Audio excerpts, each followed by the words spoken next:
They are literally everywhere, powering our homes, our cities, our entire digital world. But have you ever actually stopped to wonder what's inside one? Because beneath that simple rubbery exterior, electric cables are absolute marvels of engineering. So today, we're going to strip back the layers and take a look at the incredible science hidden inside. Let's dive in. All right, so here's our game plan.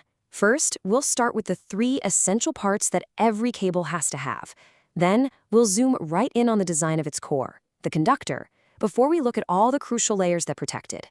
After that, we'll get into the invisible electrical forces that are at play inside. And finally, we'll see how engineers use some really clever tricks to make these things perform under incredible pressure. So, when you really boil it all down, what is an electric table? Well, it turns out that no matter how big or complex they get, they all come down to 3 fundamental non-negotiable components. First up, you've got to have the conductor. That's the superhighway for the electrical power. Second, you have the insulation. This is absolutely critical for safety. It's what stops that live conductor from touching, well, anything else. And third, you need a layer of protection on the outside to guard the whole thing from getting damaged. Conductor, insulation, protection. Everything else is just a variation on that theme. Let's zoom in on that first component, the conductor. I mean, this is really the heart of the cable. It's the whole reason it exists, and the way it's designed has a massive impact on its performance and just how easy it is to use. For the longest time, copper was the undisputed king of conductors. And for good reason. It's superconductive, it's strong, it's reliable. But lately, aluminum has become a major player. So why the shift? Well, it's way lighter and often a lot cheaper, which makes it a much more practical choice for huge projects, like those long-distance power lines you see everywhere. Now, you might picture the conductor as just one big, solid chunk of metal, but that's actually pretty rare. Instead, most of them are stranded, which just means they're made of many smaller wires all twisted together. And this is a totally brilliant piece of practical engineering. It makes the cable way more flexible so it doesn't get all kinked up when you're installing it. But most importantly, it reduces the risk of one stiff, rigid wire snapping and punching right through the insulation, which, as you can imagine, would be a catastrophic failure. Okay, so we've got our current zipping through the conductor. Now what? How do we keep it contained and protect the whole cable from the outside world? Let's move on to those layers of protection. The first and arguably the most important shield is the insulation. This is the stuff that's wrapped directly around the conductor. Its one and only job is to stop that electricity from going anywhere it's not supposed to go. Without it, you just have a live wire, which is incredibly dangerous and totally useless for actually directing power anywhere. This layer is what bottles up all that electrical energy. The thing is, insulation is often pretty soft and vulnerable, so for cables that are going to be in harm's way, like, say, buried underground, they get an extra layer of toughness called armoring. You can literally think of it as a suit of armor for the cable designed to fend off shovels, sharp rocks, or pretty much anything else that might try to crush or cut it. And this is where the engineering gets really specific, because there is no one-size-fits-all armor. If you're worried about a direct hit from a backhoe or something, you'd use tough steel tape.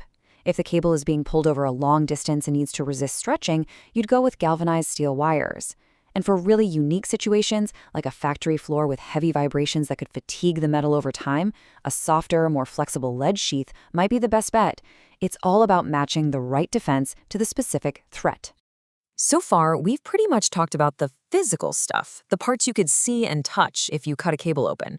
But to really get what's going on, we have to look at the invisible forces and the electrical principles that are constantly at work inside. You know, we usually just think of current as one thing, right? But inside a cable, there are really 2 types. You've got the load current, which is the good stuff. That's the power flowing down the wire to do useful work, like turn on a light. But then there's also leakage current. This is a tiny, non-useful amount of current that actually escapes sideways right out through the insulation. And that leads to a really crucial concept. A cable isn't just a wire, it's also a capacitor. Think about it. You've got the conductor in the middle and the outer metal sheath. Those act like 2 metal plates. And the insulation between them, that's what's called a dielectric. It's an insulator that can store electrical energy. So this whole structure means the cable naturally holds a small electrical charge, just like a tiny capacitor you'd find in an electronic circuit. And this effect is a really big deal in underground cables. With an overhead line, the wires are super far apart with nothing but air between them. But inside a cable, the conductor and the outer sheath are incredibly close, separated by just a thin layer of insulation. That closeness dramatically cranks up the capacitance, and that's a huge factor that engineers have to account for in their designs. So that brings us to our last section. Knowing all these physical quirks and electrical challenges, how do engineers push the limits to squeeze more power through smaller, more efficient cables? One of the most advanced techniques is called grating. Now, think about it like this. The electrical stress on the insulation isn't even. It's getting pushed to its absolute breaking point right up against the hot conductor. But on the outside edge, it's barely doing any work. Grating is of spreading that stress out more evenly across the entire thickness of the insulation, and the payoff is enormous. You can either push way higher voltages through the same size cable, or you can make the cable a lot smaller while carrying the same amount of power. One is called capacitance grating, where they use layers of different insulating materials, each with its own special properties, to manage the stress. The other is intersheath grating, where they actually build thin metal cylinders right inside the insulation itself to force the voltage to step down in stages. Both are incredibly sophisticated ways. But there's another huge, constant enemy for any cable: heat. It's a really simple equation, actually. If the cable generates heat faster than it can get rid of it into the ground or the air, its temperature is just going to keep climbing and climbing, which can eventually lead to the insulation melting and a catastrophic failure. So where is all this dangerous heat coming from?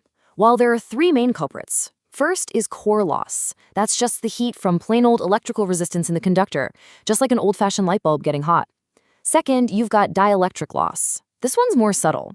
The alternating electric field actually makes the molecules in the insulation wiggle back and forth, generating heat. And finally, there are sheath losses, which come from unwanted currents that get induced in the metal armor. Engineers have to account for all three to make sure a cable can run safely for decades.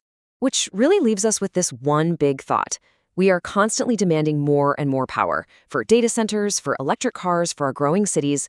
And at the same time, we want all of our technology to get smaller and more efficient. The Humble electric cable is sitting right at the heart of that challenge. So how are engineers going to balance material science, heat management, to design the next generation of cables that will power our future?